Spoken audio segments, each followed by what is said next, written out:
What is going on, everybody? It is March 14th, currently 10:25 p.m. Eastern Time, and we're going to be talking about March 15th NBA slates, all right? And before we start, please share this video with one person, just one person, someone that loves the NBA or any sports, because we're going to be talking about college basketball soon here, Major League Baseball, and also NFL, which is what I'm the best at. Anyways, let's start off with the Thunders versus the Wolves. Now, the Wolves will be going over to the Thunder Stadium. The Thunders are 9-1 last 10, and the Thunders have amazed me this whole season. Honestly, I've been doubting them going against them, but their bench is very good. Defensively, they're only giving up 107 points per game, whereas the Wolves are giving up 115 points per game. What does it say? That the Thunder's defense is good with the main players and with the bench players. And on top of that, offensive-wise, they're both generating 118 points per game. Now, these two teams have faced each other 3 times this season, and in those 3 times, the Timberwolves have won 2 of them, and the Thunders have won 1 of them at home. I think tomorrow the Thunders are going to win and have a comfortable win at home. Currently, the spread is 9.5. Now, that is something that I'm afraid to pick. Sorry, it is against the Timberwolves. The Timberwolves have a history of doing well against the Thunders, not just this year, but last year as well. So I'm kind of hesitant to pick that 9.5 spread, but I will say that the Thunders should win comfortably at home. They're just better in every aspect. Anthony Edwards is very good, Randall is very good, but besides that, there is nobody else in the Timberwolves. I guess you could add a Nas Reed there. Besides those 3, nobody can match the Thunder's roster. So I'm picking the Thunders to win comfortably at home. Now, the next game we're going to be talking about is the Mavericks versus the Cleveland. They literally faced each other a couple days ago, and the Cleveland whoop that ass. And now they're going to be at home. The Mavericks are going to be traveling there. Now, the Cleveland will not be without Jarrett Allen still. And that game, he didn't play as well. Still, it didn't matter. Now, Jalen Tyson is questionable. Sam Merrill is out with hamstring. Porter Jr. is out. And also, Tyrese Proctor is out. On the other hand, the Mavericks will be without Klay Thompson, without Daniel Gafford. They're both doubtful right now. And also PJ Washington might not play as well. Regardless, I'm going to pick Cleveland to cover that 17.5 spread. I know that's a big spread, but Cleveland, they're a good team. They're at home. James Harden, Donovan Mitchell is playing. And on top of that, defensively, Cleveland is better by 4 points per game. And offensively, Cleveland is better by 7 points per game. I just think no one's going to be able to have an answer for Mitchell, James Harden, and Evan Mobley. The Mavericks, they only have Cooper Flag, let's be honest. If Klay Thompson isn't playing, if PJ Washington isn't playing, it's literally Cooper Flag. And playing at the Cavs Stadium, that doesn't help the Mavs at all. So I'm going to pick the Cavs to cover that 17.5 spread. The next game we're going to be talking about is the Pistons versus the Raptors. Now, the Raptors are not doing the best possible, but they have had a hard schedule. They just beat the Suns, lost the Pelicans. Now, the Pistons, they are 6-4 last 10 as well. They beat the Grizzlies. They're in a 3-game winning streak. And honestly, guys, I'm not a big fan of the Pistons, but in this game, I am going to have to pick Pistons to win the game. I'm not going to pick any spreads. I like Raptors. I have so much respect for them. That Ingram, Barnes, quickly, and Barrett combo, I'm not going to go against that. But also the Pistons are better this season so far, and they're on a good win streak right now. I get it, the Raptors just won against the Suns, which is a good accomplishment against Devin Booker and Jalen Green.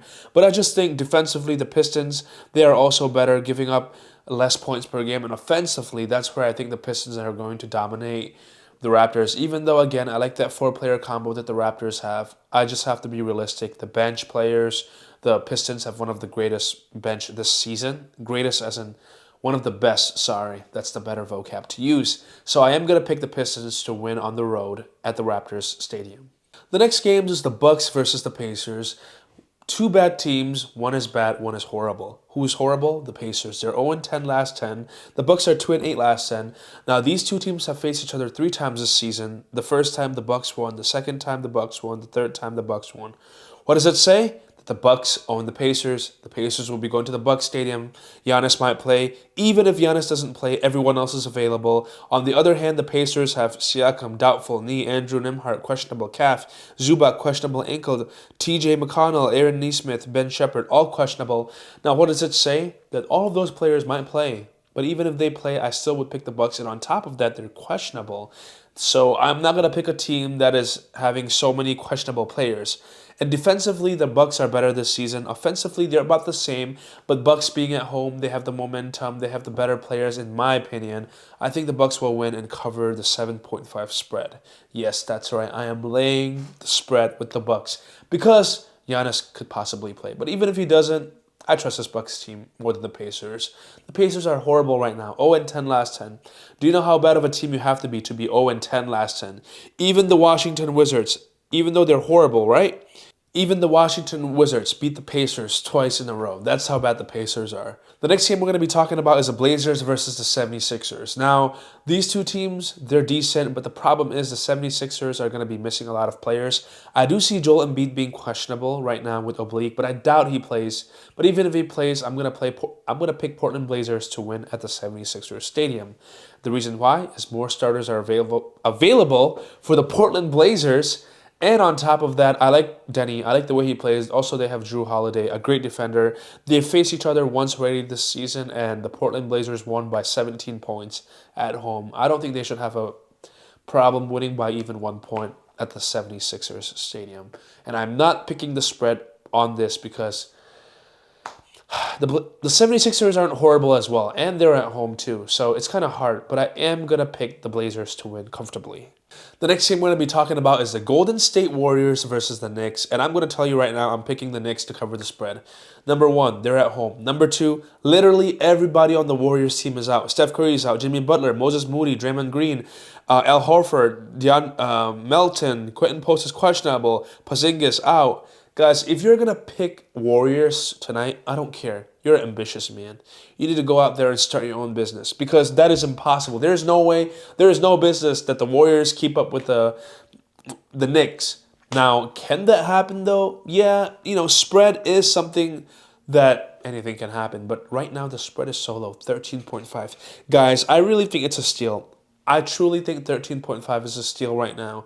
The Knicks will have everybody.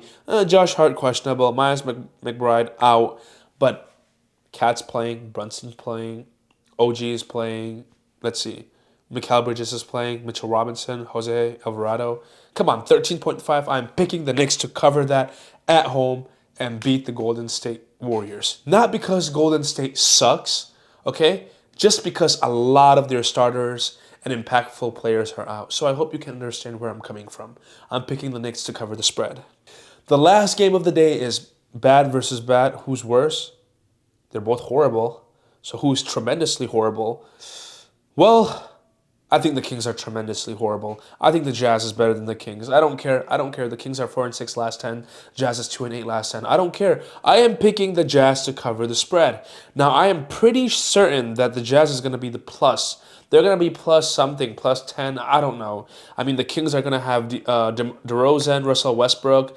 I get it. They're going to have those people. But still, it doesn't matter. Does it really help them? They're still so bad. The Jazz has a better record than the Kings. I'm going to pick the Jazz to cover that plus spread. The reason why is because both of these two teams are horrible defensively. The Jazz is worse at defense than the Kings, actually. However, the Jazz is better at generating points than the Kings. Honestly, I feel like the Jazz's tactic is to shoot threes and pray and hope that they will go in. And surprisingly, they do go in, hence why they have 117 points per game. Guys, I'm not going to question you what you pick this game. They're two horrible, tremendous teams. But out of those two horrible, tremendous teams, I trust the Jazz to cover whatever plus that it gives out. I am very certain that the Kings are going to be the favorites. I'm picking the Jazz to cover the plus. Thank you guys for watching and have a blessed Sunday or whenever you watch this.